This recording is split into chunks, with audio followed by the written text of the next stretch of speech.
Today we're reading from Canto number 10, chapter number 1, and we're reading from text numbers 33 to 34. Om Namo Bhagavate Vasudevaya. Om Namo Bhagavate Vasudevaya. Om Namo Bhagavate Vasudevaya. So first we'll read from text number 33 and then we'll go on to text number 34, which has a purport by Srila Prabhupada. So text number 33. Sankaturya mridangascha nedurdundun bhaya samam prayana prakrametata Varavadvo Sumangalam. Translation. O beloved son, Maharaj Parikshit, when the bride and bridegroom were ready to start, conch shells, bugles, drums, and kettle drums all vibrated in concert for their auspicious departure. And now we'll read from text number 34. Pati pragrahinam kamsam abhasyaha sariravaak asyastvam ashtamo garbo hantayam vahase buddha. Translation. While Kamsa, controlling the reins of the horses, was driving the chariot along the way, an unembodied voice addressed him. You foolish rascal, the 8th child of the woman you are carrying will kill you. Purport. The omen spoke of Ashtamo Garbhaha, referring to the 8th pregnancy, but did not clearly say whether the child was to be a son or a daughter. Even if Kamsa were to see that the 8th child of Devaki was a daughter, he should have no doubt that the 8th child was to kill him. According to the Vishvakosha dictionary, the word Garbha means embryo and also Arbhaka or child. Kamsa was affectionate toward his sister and therefore he had become the chariot driver to carry her and his brother-in-law to their home. The demigods, however, did not want Kamsa to be affectionate toward Devaki, and therefore, from an unseen position, they encouraged Kamsa to offend her. Moreover, the 6 sons of Marichi had been cursed to take birth from the womb of Devaki, and upon being killed by Kamsa, they would be delivered. When Devaki understood that Kamsa would be killed by the Supreme Personality of Godhead, who would appear from her womb, she felt great joy. The word Vahase is also significant because it indicates that the ominous vibration condemned Kamsa for acting just like a beast of burden by carrying his enemy's mother. Srila Prabhupada ki jai. Om Jnana-timirandhasya Jnananjana-shalakaya Chakshurunmilitam Yena Tasmai Shri Gurave Namaha. Shri Chaitanya Manobhishtam Stapitam Yena Bhutale Svayam Rupa Kadamayam Dadati Swapadantikam Vandeham Shri Guru Shri Yuta Padakamalan Shri Gurun Vaishnavamscha Shri Rupam Sagrajatam Sahagana Raghunathanvitam Tam Sajivam Sadvaitam Savadutam Garijana Sahitam Krishna Chaitanya Devam Shri Radha Krishna Padan Sahagana Lalita Shri Vishakhanvitamscha He Krishna Karuna Sindhu Dinabandhu Jagatpate Gopesha Gopika Kanta Radha Kanta Namostute Tapta Kanchana Gaurangi Radhe Vrindavaneshwari Vrishabhanu Sute Devi Pranamami Hari Priya Vancha Kalpatarubhyascha Kripa Sindhubhya Evacha Patitanam Pavanebhyo Vaishnavebhyo Namo Namaha Shri Krishna Chaitanya Prabhu Nityananda Shri Advaita Gadadhara Shivasadi Gaura Bhakta Vrinda Hare Krishna Krishna Krishna Hare Hare Hare Rama Rama Rama Hare Hare Srila Prabhupada Ki Jai. So we begin the 10th canto of the Srimad Bhagavatam, the smiling face of Krishna. And in order to see the smiling face of Krishna, first Krishna has to appear in this world. And so the first 5 chapters of the 10th canto are talking about all the events which preceded Krishna appearing in this world. It's very interesting because the Srimad Bhagavatam can be understood on many different levels. The Srimad Bhagavatam on one level can be understood literally. It's an actual story, events which happened in the course of time. But the Srimad Bhagavatam can also be understood on the ethical level, that along with these literal events, there are many lessons, ethical insights that we can draw in order to live more happy and fulfilled lives ourselves. But not just that, the Srimad Bhagavatam can also be understood metaphorically, that what's going on in the events of Srimad Bhagavatam are ultimately the events which go on in our life. And so when we look at this first part of the 10th canto, then what we're seeing is that many things are being described in terms of the events precipitating Krishna appearing in this world. And metaphorically, we can also see that those things have to happen in our own life in order for Krishna to fully manifest his smiling face in our lives. We see in the beginning, there is desperation. The desperation of who? Mother Bhumi. Mother Bhumi is overburdened by impious rulers, by leaders who have become decadent in the way they conduct themselves. And therefore, in great desperation, Mother Bhumi goes and prays to, along with the demigods, to Lord Vishnu that he should descend to rectify the situation.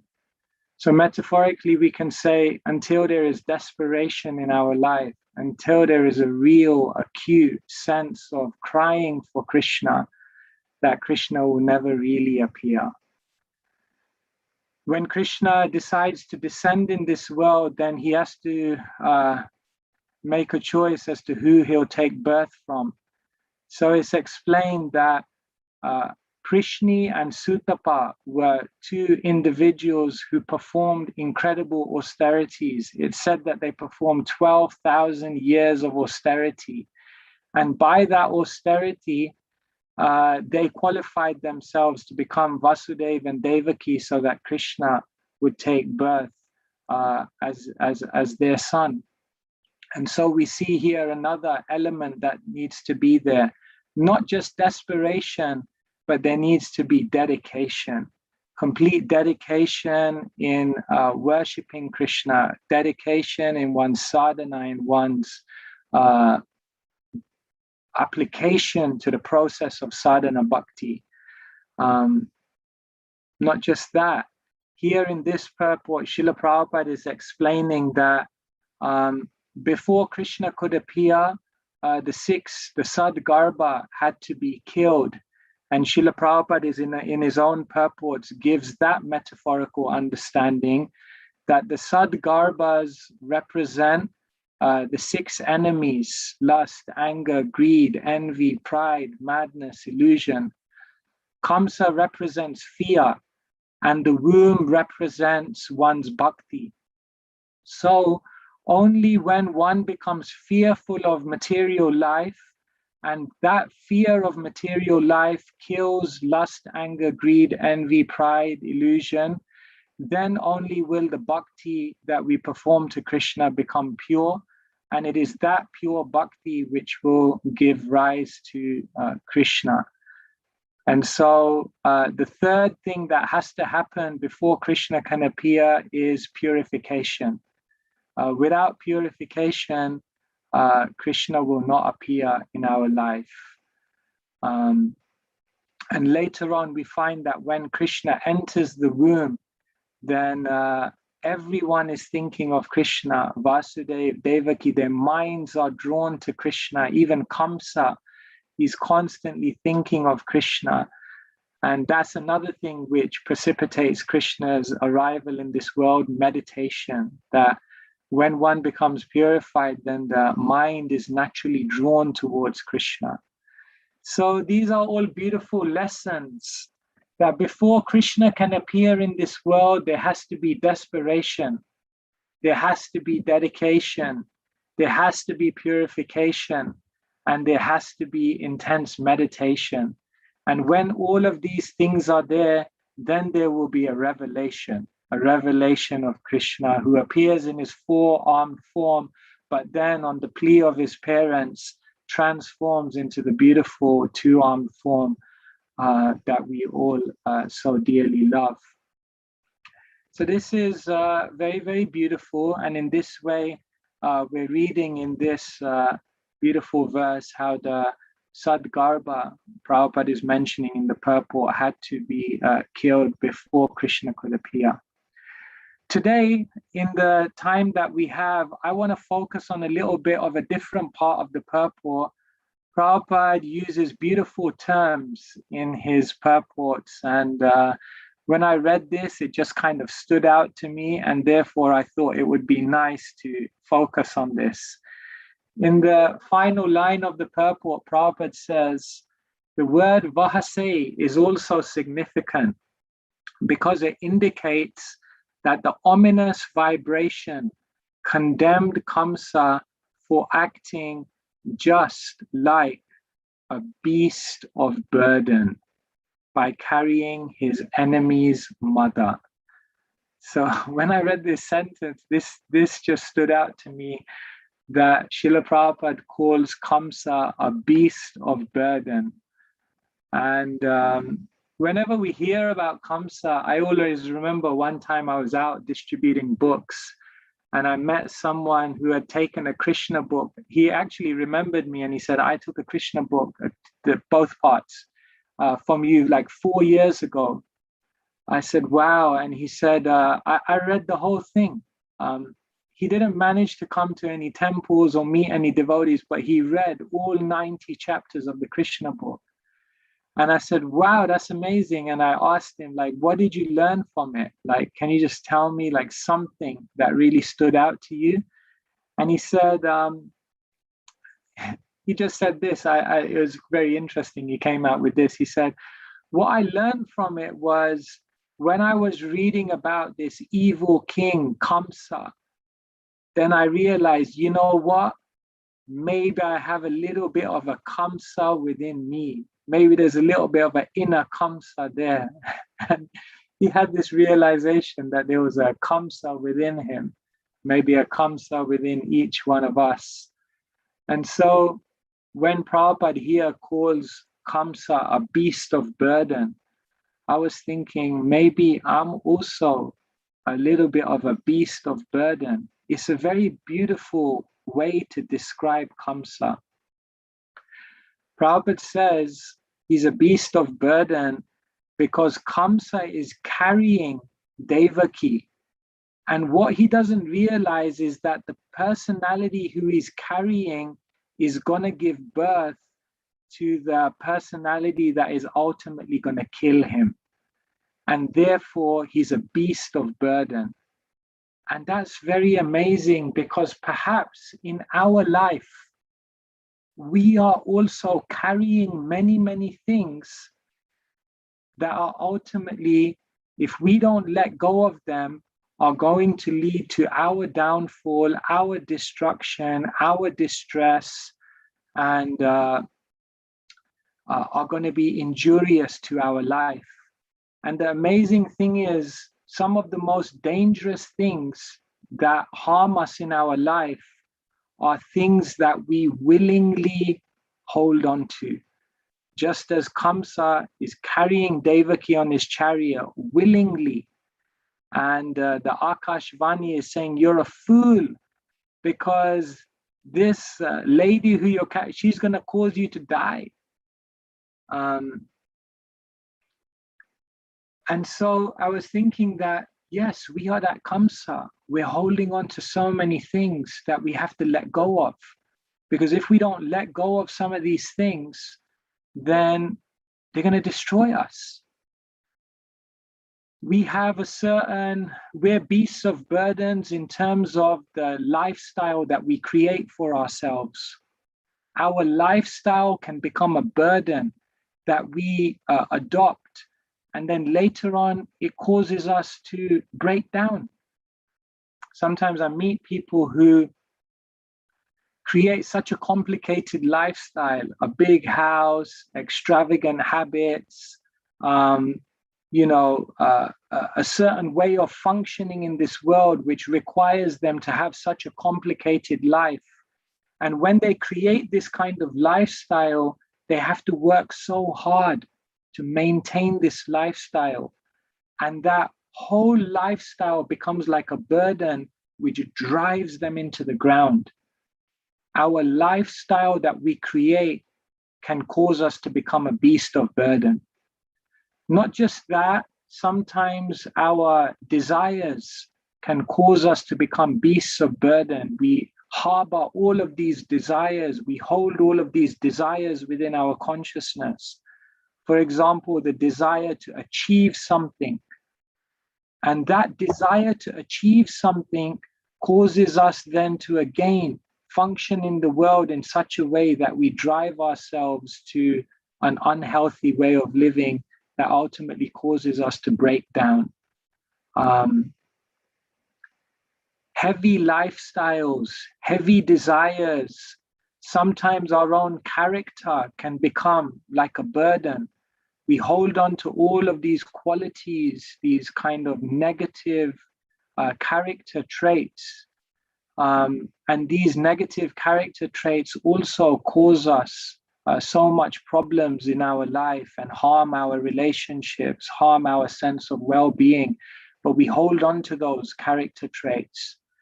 So broadly speaking, the Shastra says that every conditioned soul is holding two main types of burden. In Sanskrit, we can say the two main types of burden that each one of us hold. Number one, anarthas. And number two, upadhis. Anyone who has any anartha, anyone who has any upadhi is a beast of burden. Anartha means unwanted, unhelpful, undesirable qualities that are within our character. And upadhi means the designations, the labels, the various superficial identities that we adopt in this world. These are the two things which cause us a big burden in our life and can cause you to break down. Luckily for us, Bhakti Yoga is the means by which we can let go of these heavy burdens of anarthas and upadhis.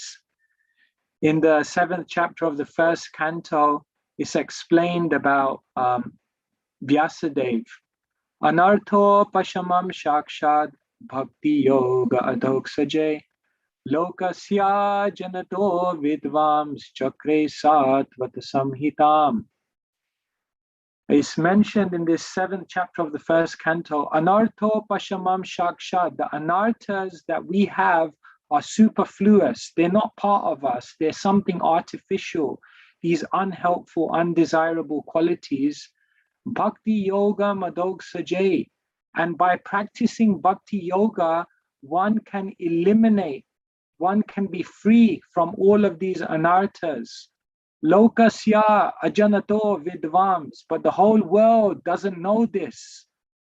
Chakre Satvata Samhitam, and therefore Vyasadeva wrote all the literatures to explain to people the process by which they can get rid of their anarthas.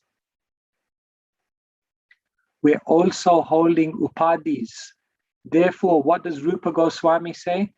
Sarvopadi vinirmuktam tatparatvena nirmalam rishikena rishikesha sevanam bhaktiruchyate. That sarvopadi, all of the upadhis, all of the designations, vinirmuktam, can be mitigated, can be taken away.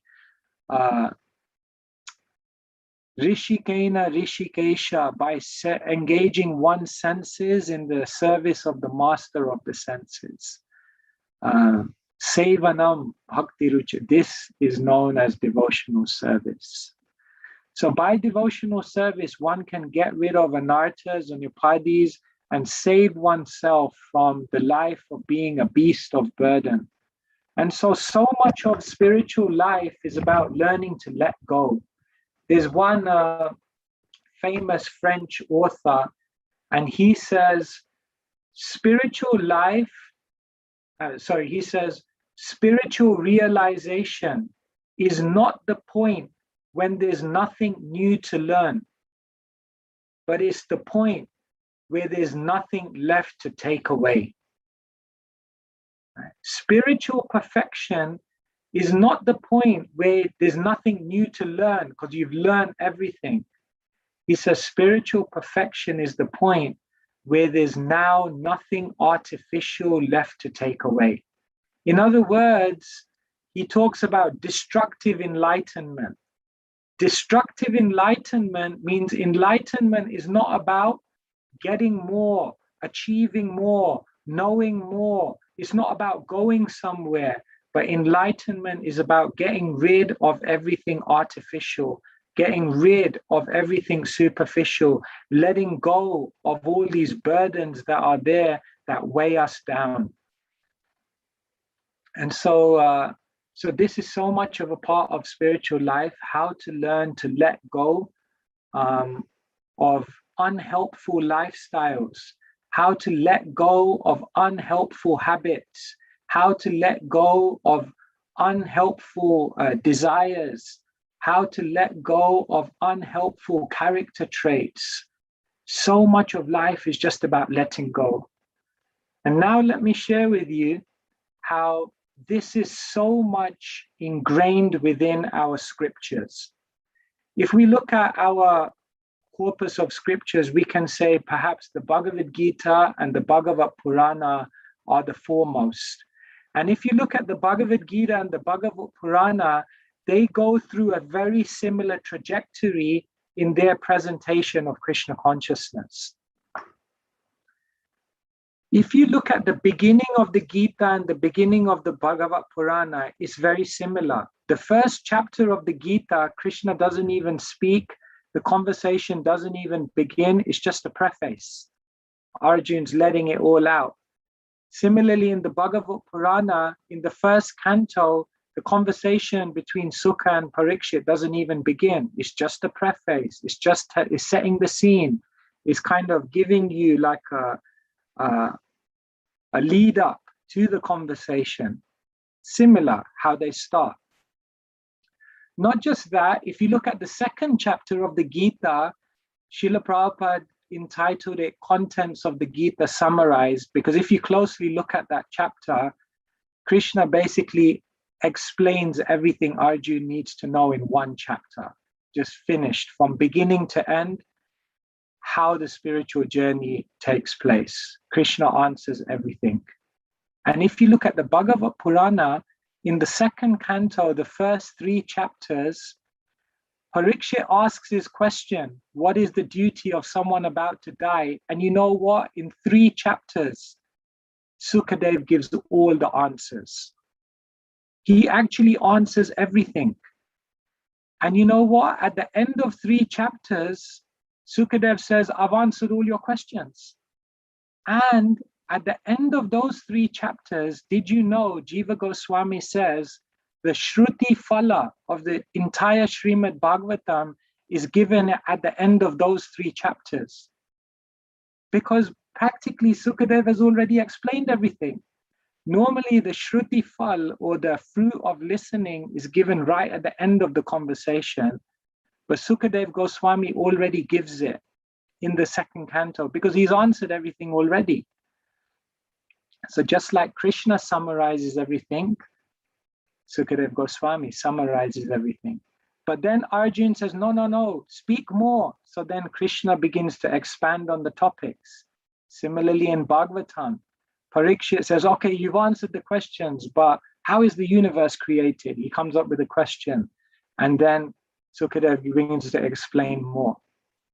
Let's go back to the Gita. Right in the middle of the conversation of the Gita is the essence of the Gita, isn't it? The 9th chapter, Manmana Bhavamad Bhakto, illuminating bhakti. Now, if you look at the Bhagavat Purana, when we reach the 10th canto, this is the point, actually, when you count the Bhagavatam verses, the point when we reach the 10th canto is 3.5 days into the 7-day conversation, right in the middle. Right in the middle of the Bhagavat Purana, you find the 10th canto. And what does that 10th canto do? It reveals the beautiful nature of Krishna, the essence of the Bhagavatam. Can you begin to see the similarity between the Gita and the Bhagavatam? They both begin with a preface. They then go on to explain everything in a very succinct format. There is then an extra elaboration of the teachings. And then right in the middle of both literatures, do you find the essence? But in both literatures, once the essence has been given, the conversation doesn't stop. It continues on. After Krishna has established bhakti in the middle 6 chapters of the Gita, Krishna speaks another 6 chapters of Jnana Yoga, because that Jnana Yoga is meant to help you to let go. That Jnana Yoga is meant to help you become detached. That Jnana Yoga is meant to help you live in this world, but live with a completely different vision. And in the same way, in the Bhagavatam, once the 10th canto has been given, Sukadev doesn't finish the conversation. He continues on with the 11th and the 12th cantos. And if you look at the 11th canto, it's basically Uddhava Gita. And what is Uddhava Gita? It's lessons in detachment, lessons in letting go, lessons in how to relinquish one's entangling aspects in this life. So the Gita and the Bhagavatam have a similar trajectory, and that trajectory ends with teachings on how to let go. Because if we don't learn to let go, we become beasts of burden. We may know everything about Krishna consciousness. We may practice everything in Krishna consciousness. We may, do so many things in Krishna consciousness, but if we're holding on, there's that famous story of a sage, and he was asked, what is the nature of illusion? And he jumped off the Vyasasan, he ran into the courtyard, he caught hold of a tree hugging, and he held the tree and he started shouting, let me go, let me go, let me go. He said, that's the nature of illusion, that we're holding on. And therefore, how will we ever be able to reach? And so these are some thoughts that came to my mind as I was reading this beautiful purport of Prabhupada, that yes, somehow or other, we have to make sure we don't become beasts of burden. And beasts of burden means to let go of your anarthas and your upadhis, and to make use of the knowledge that Krishna gives in the Gita and the Bhagavat in terms of how to actually engender devotional detachment, not dry detachment, not a detachment which comes from frustration, not a detachment that's sour grapes, but a detachment that naturally comes because you have something much better that we're aiming for. That is a devotional detachment. And that detachment is for everyone. Therefore, Kaviraj Goswami says, Mahaprabhur Bhakta Ganer Vairagya Pradhan. Jahade ki pritahana Gaura Bhagavan. Mahaprabhur Bhakta Ganer. Mahaprabhu's devotees, they all have one quality, Vairagya Pradhan. They have engendered renunciation, detachment. Jahadeki, and when Mahaprabhu sees that detachment, Pritahana Gaura Bhagavan, that golden Lord becomes very happy, because now he realizes, yes, this person can fully benefit themselves from this beautiful gift of prema. So these are some thoughts I wanted to share with you, and I invite any comments, questions. Yes, and Andrea, is it Andrea? Am I saying the name right? You're saying Andrea. Yeah, you said it perfectly. Thank you so much. Thank you so much. Uttapa Prabhu. I actually had a question. Could you give some examples of anarthas and upadis, just so that I could further understand those terms? And then my second question is, how do we practice detachment without becoming cold-hearted? Hare Krishna. Thank you so much. Two very thoughtful questions. Some examples of anarthas and upadis. So anarthas can refer to bad character traits. For example, when Krishna kills many of the demons in Vrindavan, then Bhaktivinoda Thakur explains that each one of these demons represents an anartha in the heart. So, Trinavarta, for example, represents pride, thinks he's flying high in the sky, much above everyone else, looking down on everyone else. Pride is an anartha. Putana represents deception, deceiving others, because she comes in a mood of spirit, of service, so-called service, but inside harboring something else. Shakatasura, the cart demon, represents bad habits, a history of a heavy load of bad habits that we're dealing with. Like they say, habits are like soft, cozy beds. They're very easy to get into, but very difficult to get out of. So we're kind of like burdened by these habits. So these are anarthas which are given. And upadis are labels that we carry around with us. Labels, I am of a certain nationality. I am of a certain caste or creed. It's amazing, even in Krishna consciousness, we can carry many upadis. I hold a certain position. I'm somewhere in the pecking order. I like Vrindavan very much because I feel like Vrindavan is a place where no one really cares what your title is. It's just like everyone comes to Vrindavan as a beggar. And it's like, it doesn't matter if you're a sannyasi, a leader, a pot washer. When you enter the borders of Vrindavan, you just become a beggar, because all those upadis just go into insignificance, and we're just here praying for some mercy. So upadis are like that, visions of identity that we carry with us that, are not who we really are. So those are some examples. And then you ask, how do we become detached without being cold? And so Rupa Goswami gave the best way to do it by talking about yukta vairagya. He said, yukta vairagya.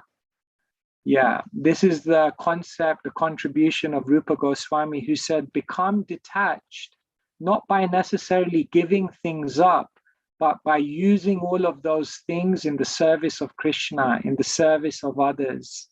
and thereby you give up the essential thing, which is the attachment in the heart for that thing. But you don't necessarily need to give up things externally.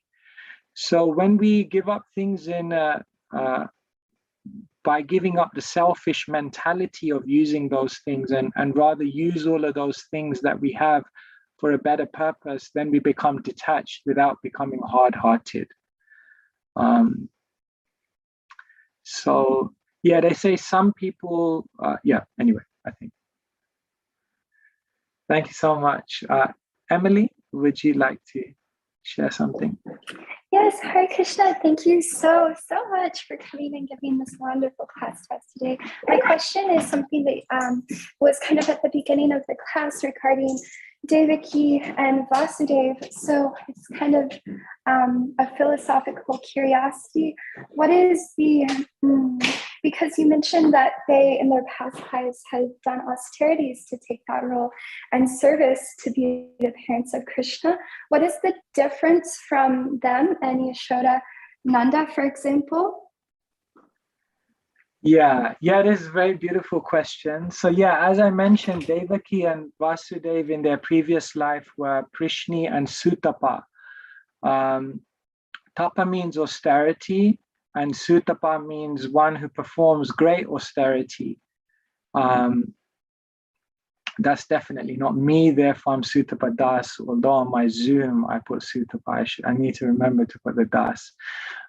So the idea is that as Sutapa did 12,000 years of austerity so that Krishna would become their son. There are many things to say on this, but the essence of it is this. Devaki and Vasudev wanted God to become their son. Oh, thank you. Someone's changed it. Devaki and Vasudev wanted God to become their son, but Yashoda and Nanda Maharaj wanted Krishna to become their son. And therefore, there's a slight difference between Yashoda and Krishna. You know, some people love Krishna because he's God. And some people love God because he's Krishna. And so it's said that in Yashoda and Nanda Maharaj's love for Krishna, there is a certain intimacy, a certain purity, a certain complete engrossment in the character and qualities of Krishna that makes them the original parents of Krishna. And later on in the commentaries, we hear actually that Krishna became the son of both of them. But it was Vasudev Krishna, the majestic aspect of Krishna, that took birth in Kamsa's jail. And it was Yashoda Nandan Krishna who took birth in Braj, in Gokul. And when Vasudev brought Vasudev Krishna to Gokul, then both of those Krishnas merged into one. So yeah, there are many things to be said on this, but that's the essential difference. I hope that helps. Thank you so much. I don't know if anyone else would like to make any comments. Haribo. Good morning. Francesca Prabhuji, Hare Krishna. Well, this is my daughter's phone, so you can call me Francesca if you like. Francesca, okay. But this is William. This is William from New York. Oh, William, Hare Krishna. Haribo. I'm straying from the subject a little bit here. Your accent. You're from England. Are you serving in England right now? Because I hear an English accent. Yeah, I for better or worse, I was born in the UK. Sweet. My parents are from India. Nice. And I'm based at the Manor and the Bhaktivedanta Manor in London, but often traveling around the UK. So yes, guilty as charged. I am. That is the British accent. It's beautiful. It's beautiful. Yeah, that's my. It gives a lot of taste. A lot of taste to the class. Really? Wonderful class. It gave some extra, bit of rasa there. Ice to the class. Okay. Thank you, William. That's very kind. Haribo.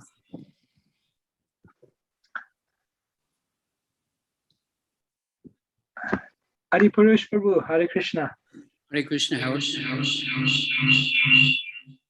Thank you very much.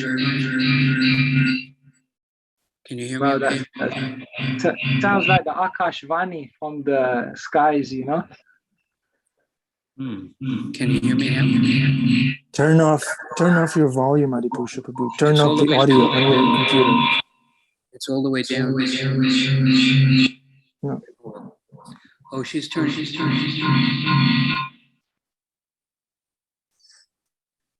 Akashvani, please. She's turning down the Welcome to the Akashvani. Matrix. Can you hear me now? Okay, there you go. Hello? Hello? Yeah, we can. That's good now. That's good. You can hear me, but I can't hear you. Now you're muted. Oh. Oh, wait a minute. I got it. I figured it out. Okay, yeah. Now you can hear me? Yeah, we can hear you. Okay. So interesting, Prabhu used the term yesterday, backstory, how the Srimad Bhagavatam is perfectly setting the stage for the drama of Krishna's appearance. And just like there's the Ayurveda about healing the body and about the Shilpa Shastra, which is about architecture, there's a Veda about drama. And it indicates the principles of how a genuine, perfect drama is created. And the first thing is, there has to be a hero, a good guy, of course, Krishna, and then there has to be a villain. So this back part of the backstory, they're creating how, here's this daughter who is affectionately loved by her father, and she's, on her wedding day, and then how cruel and evil and selfish, they're bringing out the bad character of this Kamsa, and then, setting the stage for the other principle of the drama is that there has to be like a twist, something that's out of control or off balance, like the earth being overburdened. And then during the course of the drama, things are resolved. So that's kind of interesting that Krishna perfectly arranges the Srimad Bhagavatam, Srila Vyasadeva, so that we get drawn into this this conflict. And one really good point you made about how our attachments are the cause of our distress. Krishna says in Bhagavad Gita, you are the cause of your pleasure and pain. There's a tendency of people to say, my parents were like this, my father was like that, and therefore I'm or the temple president, the management did it. But actually, there's nothing coming to us that isn't coming from Krishna's loving hand. And ultimately, because of some choice that we've made, Tateno Kampang Shishimikshmangal, and then, this is due to my past misdeeds, and I deserve a lot worse. And those are really nice points that you made, that we can't blame our distress on anyone else. Yeah, it's such a powerful point to try to live our lives in such a way that we always avoid the victim mentality. We really, that really disempowers us and also clouds us, from actually doing the internal work to understand what Krishna is trying to teach me here. So yeah, thank you so much, Guru. Thank you. And I like the tree hugger point. Don't be a tree hugger. I thought it was a positive. It was a positive new age thing that you can say, I hug trees, And now you destroyed that for me, Prabhu. Tree hugger. No, but the devotees go, right? When you go to Vrindavan, there's Kalpa Vriksha trees, right? And it said that you can hug them and then make a wish, So I won't tell you who it was, but there was one devotee who went there as a young boy, and his dad told him this, and he hugged the tree and he made his wish, and later on in the evening, his dad said, by the way, what did you ask for? And he said, I prayed that I become like the best mridanga player in the world. And I have to admit that he probably is one of the best mridanga players in the world. I won't say who it is, but it really works. Vrindavan is Chintamani Dham, so it fulfills all the desires that one may have. Nice. Yeah, it's all real. It's all real. Yeah. Okay. We have to be careful with desire, though. Right? Yeah, there's one Christian poet, he says, more tears were shed from prayers that were answered than prayers that were unanswered. Because we end up praying for all the wrong things and then they come true and then we're like, oh my God, The devotees tell that story about the atheist being chased by the grizzly bear. And he never prayed before, and the grizzly bear's coming closer, and then he trips and he falls, and he never prays. So I got to pray. Oh, Krishna, please make the grizzly bear a devotee. And then the grizzly bear says, "Sarira Vichado." That we want to pray for pure devotional service. Otherwise, what's the use?